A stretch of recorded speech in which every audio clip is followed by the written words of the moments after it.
Hello everyone, welcome. This is Parimal Krishna Pal with you. Dear viewers, আজকে আমরা sentence connectors নিয়ে আলোচনা করব। গত ক্লাসে আমরা কিছু রুল নিয়ে আলোচনা করেছিলাম, বাকি রুলগুলো নিয়ে আজকে আলোচনা করব। ডিয়ার ভিউয়ার্স, প্রথমে আমরা আলোচনা করব বাক্যে লিস্ট দিয়ে। যদি দেখি আমরা দুটি ক্লোজের মাঝখানে শূন্য স্থান আছে, তাহলে উক্ত স্থানে লিস্ট বসবে। তো আমি আরেকটু স্মরণ করে দিচ্ছি, বাক্যে দুটো বাক্য থাকবে, দুটো বাক্যের মাঝখানে শূন্য স্থান থাকবে এবং ওই শূন্য স্থানের পর যদি আমরা দেখি শুড বা মাইট আছে, তাহলে উক্ত স্থানে লিস্ট বসবে।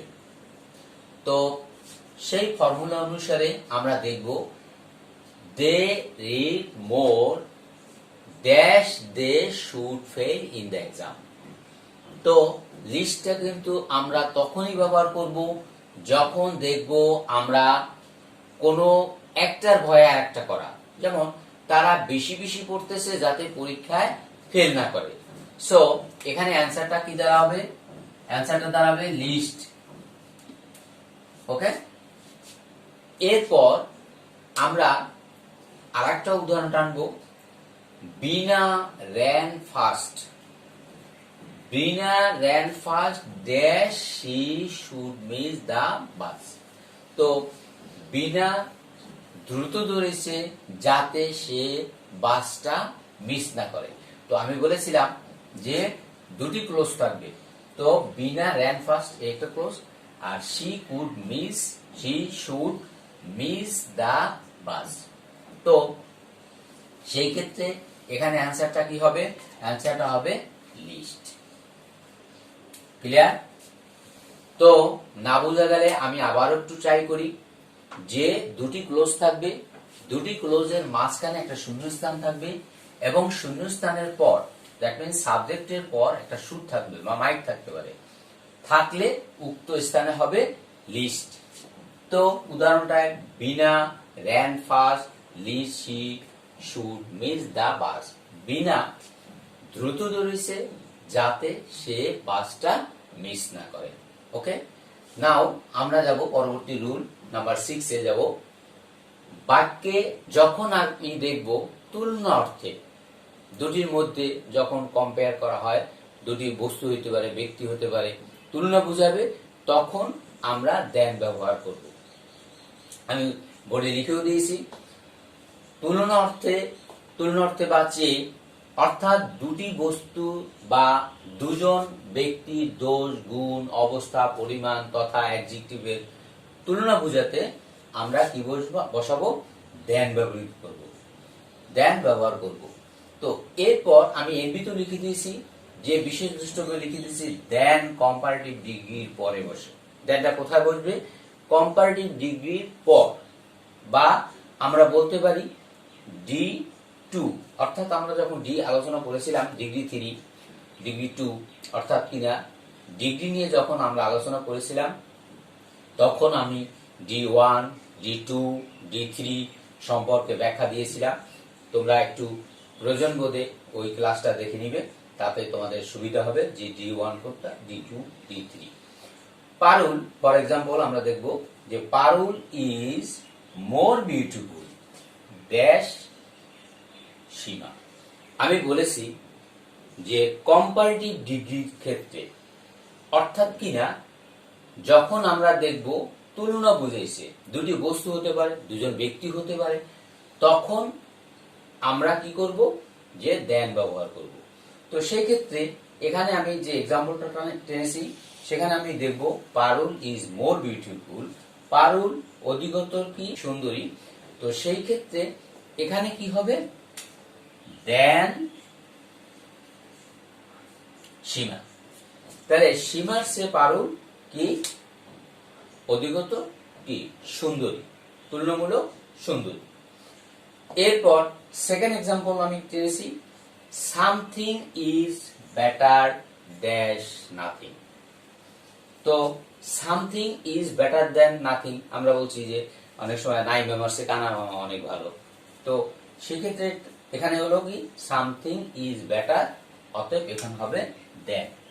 আমরা বলেছি তুলনা, দেনটা তুলনা অর্থে সে এবং আমরা বলবো যে দুটি ব্যক্তি বস্তু মধ্যে যখন আমরা কম্পেয়ার করব তখন আমি এই কথাও ক্লিয়ার করেছিলাম দেনটা কম্পারেটিভ ডিগ্রির পরে বসে।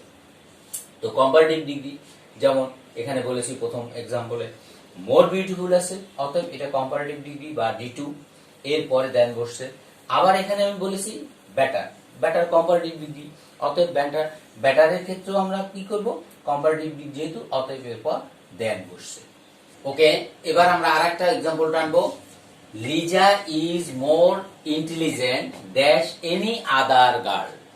তো লিজা হচ্ছে অন্য অন্য বালিকাদের চেয়ে কি বুদ্ধিমতী। তো এখানে আমাদের তাহলে হচ্ছে কি দেন।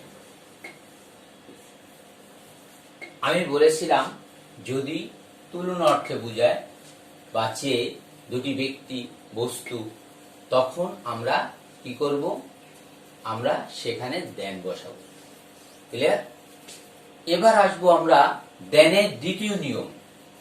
যখন আমরা দেখব বাক্যের প্রথমেই নো সুনার হ্যাড আছে এবং দুটি ক্লোজের মাঝখানে একটা গ্যাপ, দ্যাট মিন্স শূন্যস্থান আছে, তো সেই ক্ষেত্রে আমরা সেখানেও আমরা দেন বসাবো।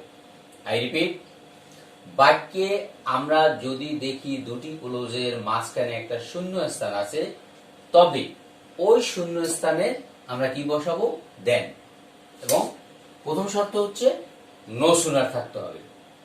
তো no sooner had he seen me, সে আমাকে দেখতে না দেখতে কি হলো দেন হি র্যান অ্যাওয়ে, তো আমাকে দেখতে না দেখতে দৌড়ে পালিয়ে গেল। এরপর হচ্ছে no sooner had the teacher entered into the classroom, শিক্ষক ক্লাসরুমে ঢুকতে না ঢুকতে কি হলো ছাত্রছাত্রীরা কি করে দাঁড়িয়ে যায়, অতএব এখানে হবে দেন। ওকে, ক্লিয়ার? ওকে ভিউয়ার্স, এবার আমরা যাব পরবর্তী রুলে। আমরা যদি দুটি ক্লোজের মাঝখানে যদি শূন্যস্থান পাই তবে আমরা বসাবো কি who, which, that, when, where, why, এর কোনো একটা অর্থানুসারে আমরা বসাবো। তো আমি লিখে দিয়েছি হু ব্যক্তির ক্ষেত্রে আমরা জানি কোনো ব্যক্তি বা কে বুঝালে আমরা হু দিয়ে প্রশ্ন করে থাকি। তো ব্যক্তি যদি বুঝায় তখন আমরা কি করব হু ব্যবহার করব। যেমন উই নো দা ম্যান, আমরা লোকটাকে চিনি বা জানি, ড্যাশ হি পোর, তো এখানে কানেক্টর হিসেবে আমরা বসাবো কি হু ইজ পোর। এরপর আমরা দেখব যে উইথ বা দ্যাটের ব্যবহার। যদি আমরা দেখি বস্তু, প্রাণী, ইতর প্রাণী যাকে বলবো বস্তু, ইতর প্রাণী বা কোনো জিনিস, হ্যাঁ, এই ক্ষেত্রে অচেতন পদার্থ বলতে পারি, সেই ক্ষেত্রে আমরা বসাবো উইথ অথবা that.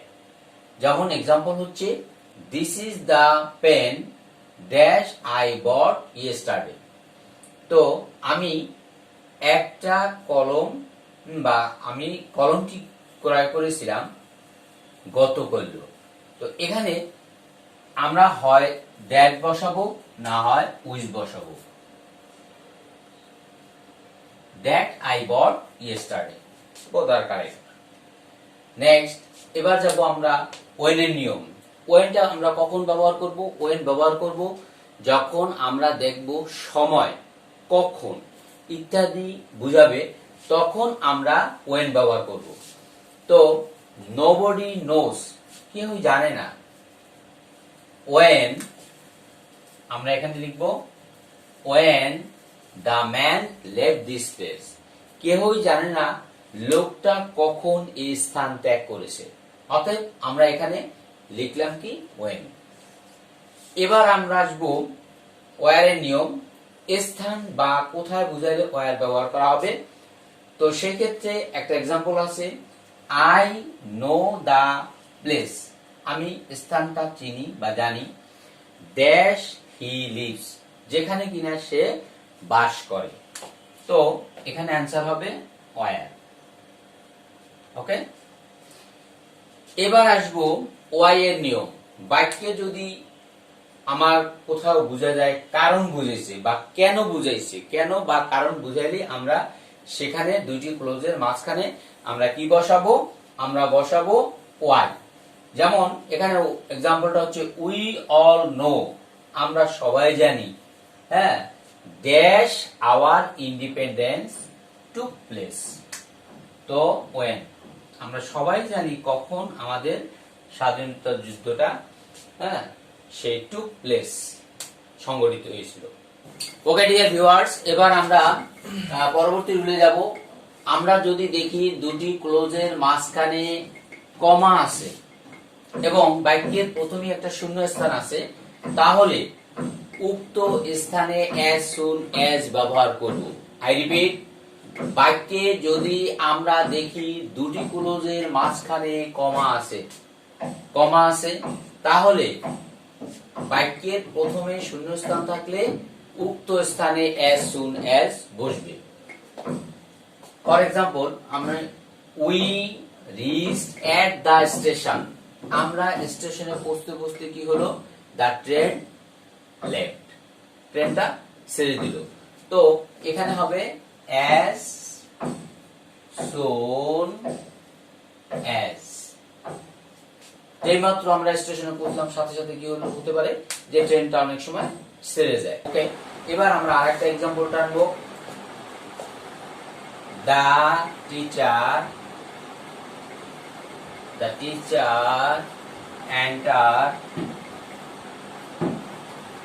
entered into the classroom, comma the students stood up. তো that the teacher entered into the classroom, শিক্ষক ক্লাসে প্রবেশ করতে করতে ছাত্রছাত্রীরা দাঁড়িয়ে গেল। তাহলে আমার শর্ত ছিল কি, কন্ডিশনটা ছিল এরকম, কন্ডিশনটা কি ছিল, প্রথমে শূন্যস্থান থাকবে এবং দুটি ক্লোজের মাঝখানে কমা থাকবে। তো দুটি ক্লোজ আছে কিনা, the teacher entered into the classroom একটা ক্লোজ, এবং পরবর্তী ক্ষেত্রে আমি আরেকটা বলছি the students stood up। তো এখানে অ্যানসারটা হবে কি, as soon as the teacher entered into the classroom the students stood up। Okay dear viewers, আজকে আমরা এই রুল কয়টা নিয়ে আলোচনা করলাম, পরবর্তী ক্লাসে আবার বাকি রুলগুলো নিয়ে আলোচনা করব। That's okay, I would like to finish today. Many thanks and thank you all.